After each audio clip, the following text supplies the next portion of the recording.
Welcome to the Cory Morgan Show for this week. Thanks for tuning in. Well, we've got a new federal cabinet now, and boy, it portends a lot of problems for us. Gives us a lot to report on. So I'll segue that in. I want to begin, as we always do, by thanking members of the Western Standard. You know, we've got some ugliness going on out there in the mainstream media. We're not hearing about the issues we need to hear about. We're not hearing about the important stuff. The Western Standard's now hitting its 2-year birthday. We've been at it for a couple of years now and grown incredibly. It's been going great. The readership is high. The subscriptions are high. We're making an impact. You know, the decision makers are paying attention to what we're saying. We can only do it with the support of subscribers. That's the way media is working these days. So if you haven't subscribed already, go to the westernstandardonline.com and check it out. Take out a membership. You can do it on a trial basis. It's only $10 a month. I mean, it's less than you used to pay for a newspaper subscription. And you can get it free for a little while first to try it out. And I'm pretty confident you're going to keep it going from there on in. And it helps support us. And then, of course, we can keep bringing out these reports, these columns, these shows, and doing all these things. And for those who've already subscribed, of course, thank you very much for subscribing. And hope we can keep meeting your expectations and providing what you signed up for. So getting back to today's, I guess, rant to go into it. For people who are watching the cabinet selection in Ottawa with Justin Trudeau, you really should be nervous right now. The two prime posts that we've got to be nervous about are the Environment Minister and the Natural Resources Minister. Basically, the two ministers who can crush Alberta, the ones who oversee our industries in Alberta. And a fellow named Wilkinson got put in as the Natural Resources Minister. Now, this guy made his career prior to going into politics working on like biomass companies and alternative energy companies. So you can kind of see where he leans. He doesn't like petrochemicals. He doesn't like conventional oil and gas. And now we've got even worse on the environment file, Stephen Guilbeault, an extremist. And he's outright an extremist. He's a Greenpeace activist. He got arrested, charged, and convicted. He's a criminal extremist for hanging off of the CN Tower doing a Greenpeace protest. And you know, there's not enough reported when these idiots do that sort of thing on how much damage. People say, oh, big deal. Not a big deal. Emergency responders had to dangle and get that moron off of there. The same thing in Vancouver when those dingleberries hung from a bridge over there a couple of years ago with Mike Houdima from Greenpeace. Emergency responders who could be responding to real emergencies. People may be at risk and you need high-level rescue or getting them out of a fire, but no, they're idiots. They're busy out getting Greenpeace activists off of bridges and towers. This guy's our environment minister now, Stephen Guilbeault. He went in, put solar panels on the roof of Ralph Klein's house years ago when Klein was premier. Klein wasn't even home, his wife was. So she was freaked right out when we got these lunatics climbing on the roof of her house one afternoon. She didn't know what was going on. This, invasion of somebody's personal space and property, this is the kind of man who is now in charge of Canada's environment file. And think of the idiot prime minister who put him there. This is no mistake. They know who Stephen Guilbeault is and what he's about and what he would like to do. He wants to shut down the whole petrochemical industry of Canada, and Trudeau just gave him the ability to do it. We are in deep, deep trouble. Very deep trouble. And it's going to bite us in the ass. We're in the middle of an energy crisis. The world is short of energy right now because of these idiot green initiatives. In Germany, I like pointing them out all the time because, look at them. They're net zero. They got all this renewable stuff. Well, guess what? Their windmills didn't cut it enough this year, and they've gone back to coal. Boy, there's an improvement. You know, we've been producing natural gas. We got some of the largest gas fields on the planet, but we can't get a natural gas terminal. Quebec shut us down, and in Vancouver, the West Coast, they've been hindering us and slowing us down in the Coastal GasLink pipeline for decades. We don't know if we'll ever get our gas off of the North American continent. The world wants it. The world needs it. If Germany was burning Canadian liquid natural gas today, it'd be a lot cleaner than the coal they're burning, wouldn't it? But this is what the foolishness of this environmental movement is. We're shutting down our best energy resources and sources without having a realistic alternative here yet. And it's caused the prices to go through the roof. And people are suffering. And they're going to suffer more. So in today's show, I'm going to be talking to Dan McTeague. You might be familiar with him. You see him online. He was a former Liberal member of Parliament. He's always been, and he's from back in the days when Liberals still had common sense, not these crazed Trudeau Liberals. He was from back in the Chrétien Martin days. He was there for 18 years. And he's always been very focused on, the gas prices, particularly at the pump. He had, I believe it was Gas Price Buddy or GasBuddy.com. And it's still out there. You can, see where gasoline prices are, shop around town, try to fill up at the best price you can. And now he has the group Canadians for Affordable Energy, and he writes a lot of great essays, exposés, and he does a lot of forecasting on energy prices because he watches those trends. It's his specialty, and what he's seeing is ugly. He's seeing an energy crisis becoming worse for us. He's seeing the prices going up. He's seeing Canadians are about to be harmed by it. And he's been raising the alarm bells for a while, and he still is today. Okay, well, thank you very much for joining me today, Dan. I've been watching online and seeing that you've just been busy as all get out. I mean, you've been busy for years, but now that we're moving into really, I mean, around the world, what's a formal energy price crisis. I mean, you've been warning everybody about this for a long time. The prices are really rocketing on every type of energy. What are you seeing today? Well, around the world, coal, oil, natural gas, propane, obviously the effects of both taking it for granted as well as years of disinvestment, strategy towards strangulation of a commodity that the world needs more of, not less. And I think it's surprising and upending a lot of policymakers who completely forgot what fundamentals and economics looked like only a year to a year and a half ago. And prior to that, of course, perhaps spoiled by former President Trump tweeting every time he would say something that would drive the markets down and threatening the use of the Strategic Petroleum Reserve and all these other things. Those days are gone. And so is the reality now, I think, beginning to emerge, certainly hitting countries like the UK, Germany, who are really on bended knee to Russia to send them more natural gas because they're too busy demonizing fossil fuels, not wanting to produce any in their own backyard and relying so much on others for supplies. And then above all, looking at reliables or unreliable renewables that don't work when you don't have wind and don't work when you don't have enough light. Putting all your eggs in one basket has left the world short. And of course, it's not just Europe. Of course, it's China, it's India, it's Brazil, and now, of course, it's North America. Like it or not, even though the fundamentals show on a day like today, U.S. Inventories rose 2.5 million barrels. Big deal. Year over year, we know that the U.S. is down about 1.5 million barrels from its peak prior to the pandemic of 13 million barrels a day. Right now, struggling to produce 11.3. So we're all heading towards this crunch time, and it is an energy crisis. It hasn't quite caught up with Canada, but Canadians are now starting to see it at the pumps and breaking through records at a time which oil's only $80, $82 a barrel, $84 a barrel. You have to ask the question, as many people are, how come? Because last time we saw these prices, we were 140 a barrel. A lot of policy to unpack there. Yeah, absolutely. And so a word you've been using that I like is reality. And this is tied in. Some people are kind of getting a reality check this year. And you've spoken a lot on that before, too. I mean, energy prices impact every aspect of our cost of living. Like some people saying, oh, well, I don't drive or I'll just put on a sweater. It's going to impact them a lot more directly and heavily than that. Yes, and the governments have not quite unveiled all of their programs to drive prices up. So think here of natural gas being hit, not just by disinvestment, but here in Canada by ever increasing carbon taxes every year, going up by a factor of about 2.5%, diesel, gasoline. And then, of course, for fuels, liquid fuels, the federal government proposing to put in, not just proposing, has already unveiled the regulations to bring in a clean fuel standard, which is really a dishonest term because we've already achieved clean fuel in Canada per se. I mean, emissions have never been lower.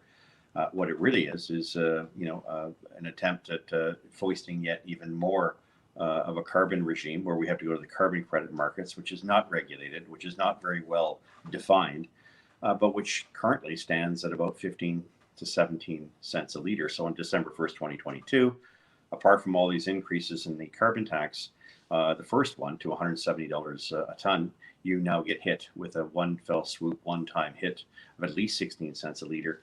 And if that weren't enough, years of blocking pipelines, of bringing legislation like Bill C-69, Bill C-48 to prevent and to change the terms on which you can build a pipeline, get access to tidewaters, shenanigans by this government and provincial governments, in particular BC, with respect to the Trans Mountain Pipeline, exposing the Canadian taxpayer to tens of billions of dollars in liability to build the extension, which should have been allowed. the Northern Gateway pipeline, advocates in the United States killing Keystone XL. It's really had an effect on the value of the Canadian dollar, which stands at 123, 124 pennies to buy $1 US. Last time we saw oil in the $80 range, the Canadian dollar is virtually on par, within 5 cents of the US dollar. What does that mean?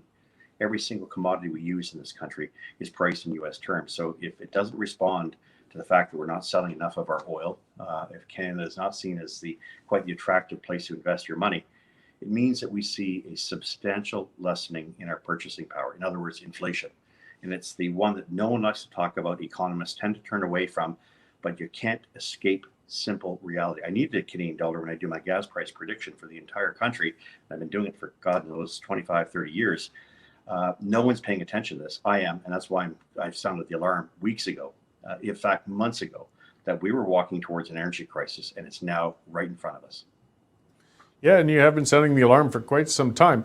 So, I mean, the goal of these ideologues is if they can make it as expensive and as inconvenient as possible, we'll just somehow stop consuming it and the demand will go down. But I think production and consumption aren't going down, aside from perhaps in Canada where we're trying to stall our own production. Well, the world wants more of our energy. Canadians need more of their own energy. This is demand destruction 101. It's nothing less than that. And it is going to leave a substantial hole, not just in our economic output. It's likely to leave a substantial gap in much needed funds for governments, federal, provincial, municipal, who cash in as much as $20 billion in economic activity every year, something that puts oil and gas as the number one driver and economy for our economy at the precise time in which we need a greater recovery using our strengths of our energy sector and our manufacturing sector. But because the input cost for everything has risen so high, it's making everything inexpensive, unaffordable, and makes Canada, generally speaking, uncompetitive. Canada should be providing more natural gas to China as an alternative to them building another 6,000 coal plants. I'm exaggerating on the number.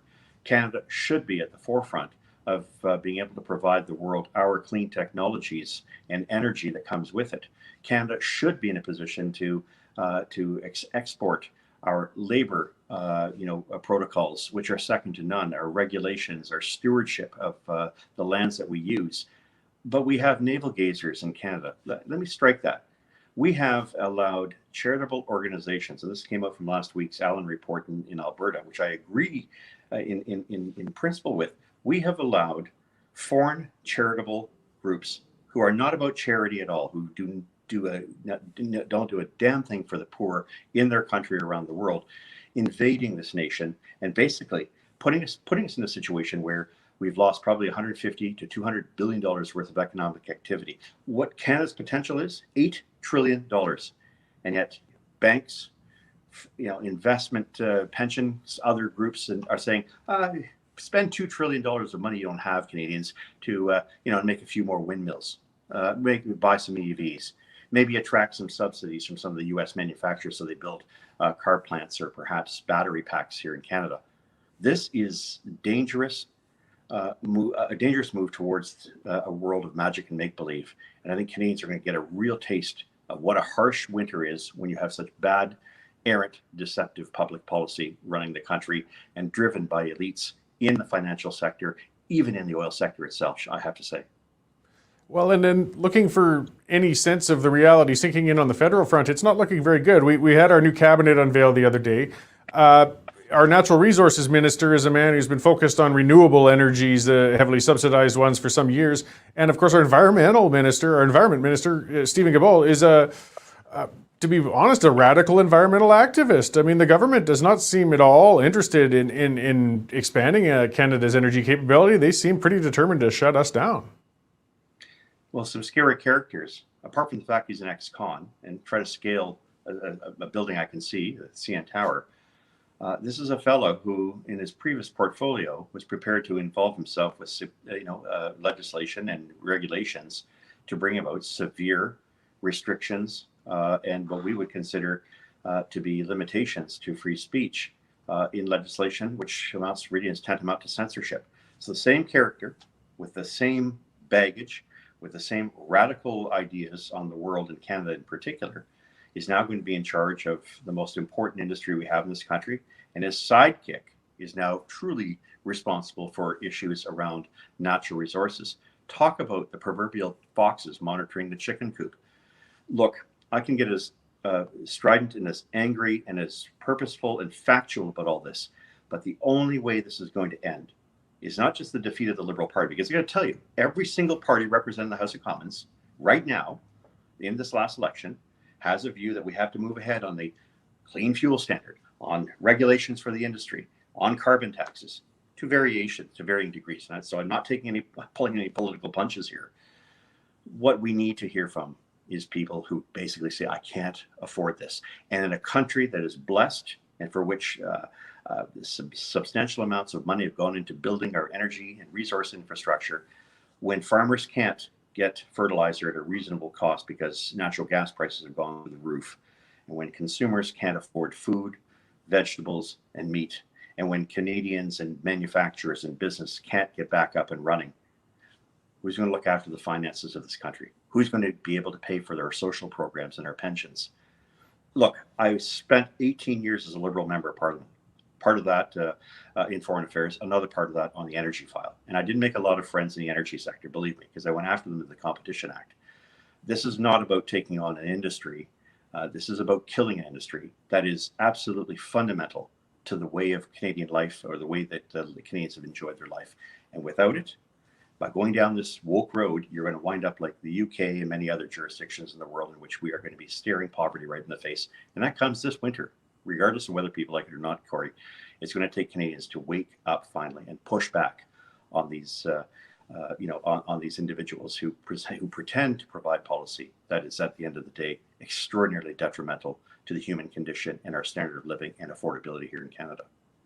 It's unfortunate that we're basically going to have to suffer a bit before people wake up enough to stand up and push back. But that's the reality. We've led a comfortable life and gotten soft. And this is going to be a long, cold, expensive winter. And a lot of people are unfortunately going to be very challenged this year. I'm certain you'll be still speaking up and guiding people to where they can speak up and warning us about future things. Where can we find more information on what you're up to, Dan? Yeah, please come to our site, which is affordableenergy.ca. I put blogs out there every second or third day. Right now we're focusing on the Glasgow Gabfest and the irony. So there's a series of articles there. You can also contact my work in terms of predicting gas prices at gaswizard.ca. And otherwise, just shoot me an email on either one of those, and I'll get back to you as best and as soon as I can. Well, excellent, Dan. I know you're very busy, so I appreciate your taking some time to speak with us today, and I really appreciate the work you're doing out there. It seems to be kind of dry to people and a little bit abstract, but when you put it in real terms, when they understand, they're going to have trouble heating their houses, you're going to have trouble buying food or finding a job, then reality is going to come home to roost. So we'll be talking again, I'm sure, down the road. I'm looking forward to that. Thanks for having me today, Cory. Thanks, Dan. Well, that was a great, if distressing, talk with Dan McTeague. I mean, he knows his stuff, this guy, and he's not predicting some very rosy outlook for us. But by all means, check out his websites. I mean, he really gives some good in-depth coverage. He doesn't talk out of his butt. He's full of facts, stats, and all of the important things to show that we are on a very bad road right now. I'll close off, though, with something non-energy related. Now, serious stuff, yet at the same time almost comical. I went out with our producer James Finkbeiner last weekend, and we watched the pro and anti Sean Chew protests going on in Calgary before Sean's signing in. Sean Chew's been in a very controversial place over allegations, that some that proved to be not true, some that did prove to be troublesome, and a lot of people have been pushing back on it. But it was a very unusual event, I guess, to say the least. We've had some very interesting scenes everywhere, from just your run-of-the-mill screaming protests to other protesters shaking their body parts at a street preacher across the street. So stay tuned and check out some of that stuff from the weekend. It's well worth watching. You are brave citizen. You are true Canadian. You are true Calgarian.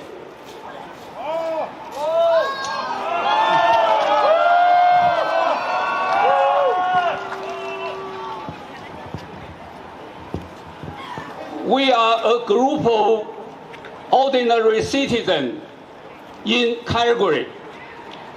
We are getting together here to speak out, to send out our strong message. Councillor Sean Chu is duly elected. Election Calgary has confirmed that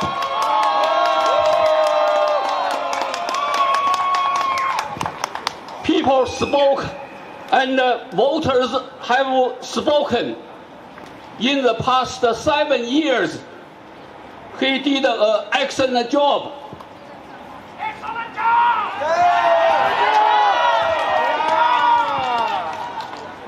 That is why he was voted into the office again for the third term.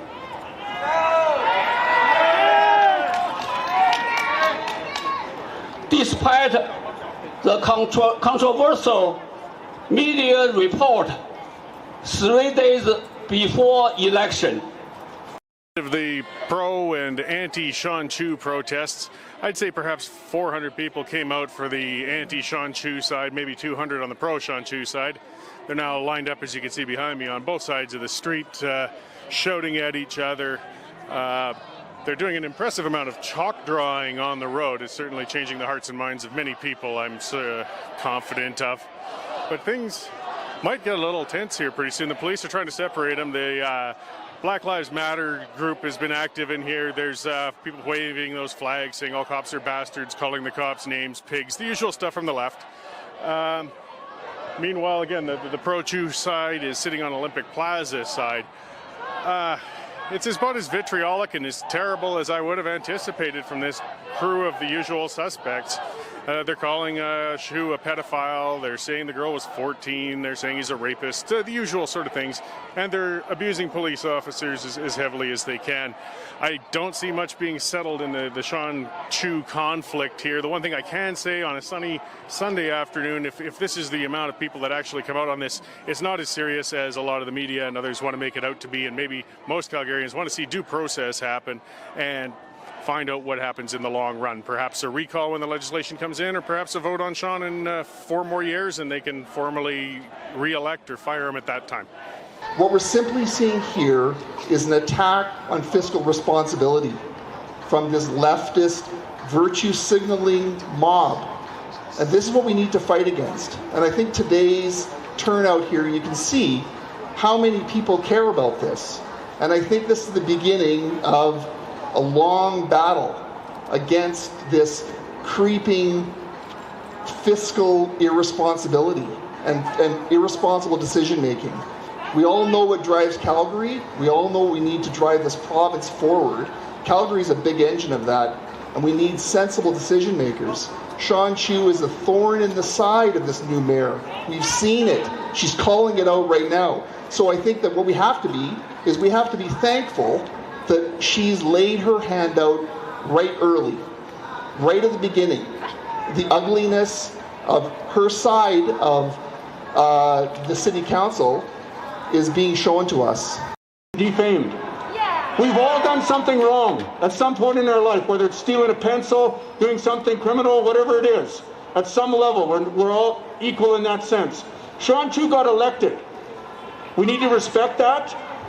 If the people who are casting aspersions on his character are without any blame or any black spot in their life, please step forward.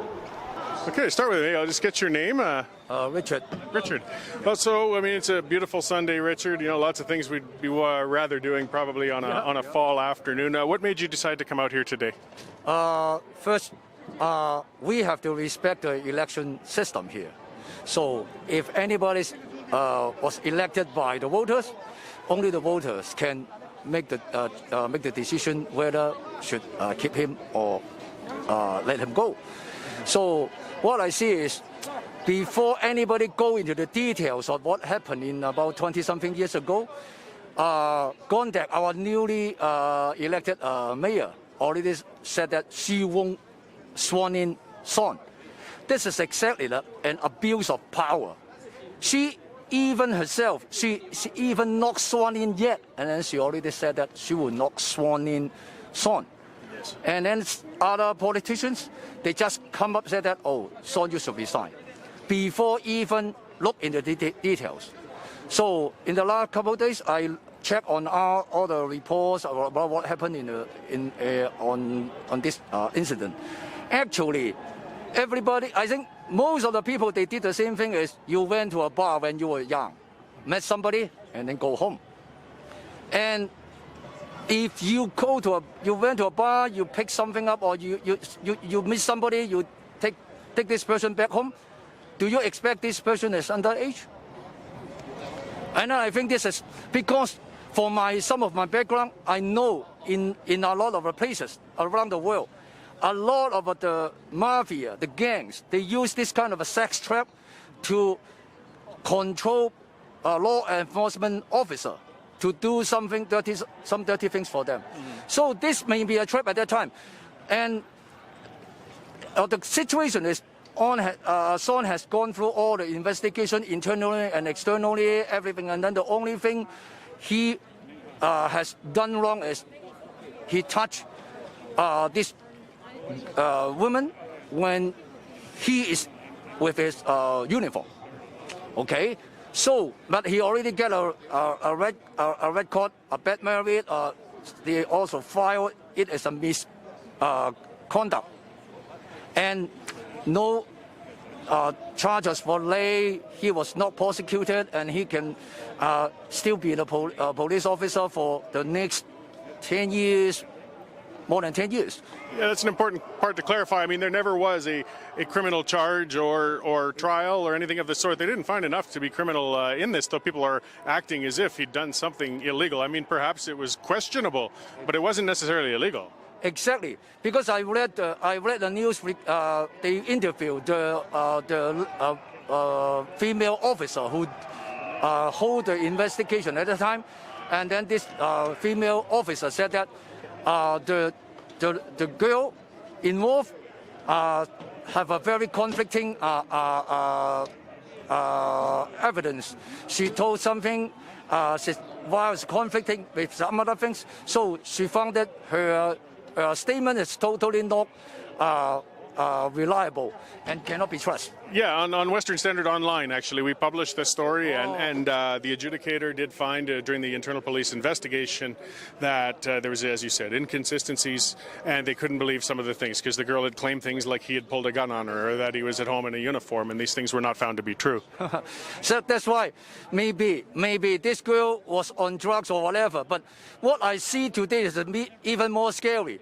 People based on those false information and accuse him of rapist, and then use a sign said that she was a child. But I said that who is the responsibility? So let your child to go to a bar while she's underage.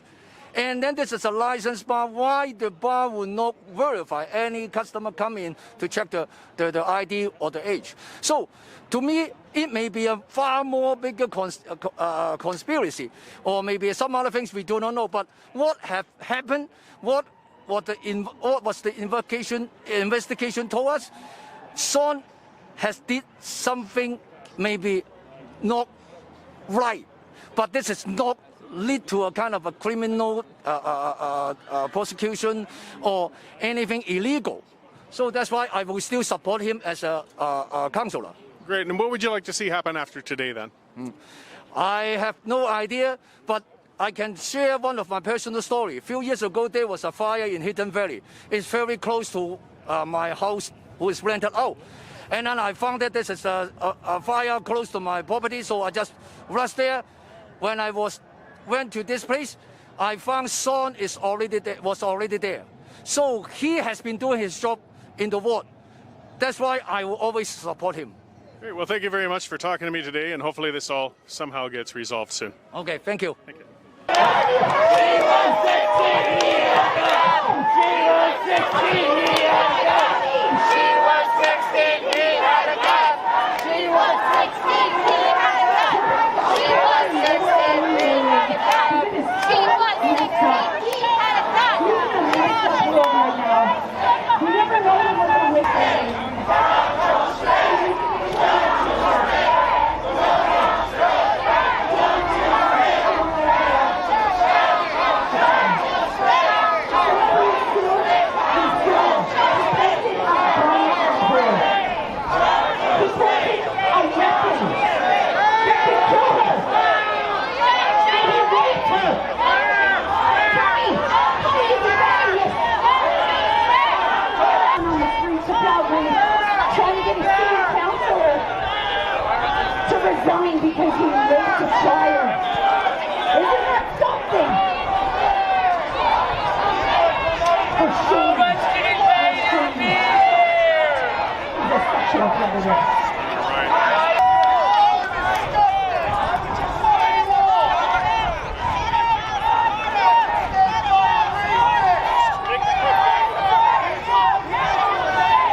the majority of the sane people have moved on, and what we're at now is, well, they're flashing their jugs and twerking and playing rap because Art Pawlowski and his street church are across the street doing their street church meal for people.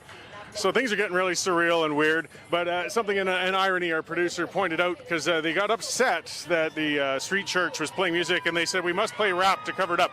But in the history of rap artists and their respect for women, it really hasn't been a clean or nice one. Kind of an ironic thing for these guys to be demanding. Either way, I'm just closing this off. I don't think we saw any resolution of much of anything today. The turnouts, I thought with all the unions behind it and the rest, and they were, I thought it would have been a lot stronger with the anti-Chew group. There's about 400 of them. And there were more pro-Chew people than I would have thought as well. There were about 200 of them. But it's been a strange day. It's only getting stranger. Some of the vulnerable people in line are getting a little upset with the protesters now. And we'll see what happens. But I think we've covered enough of this Gong Show for today.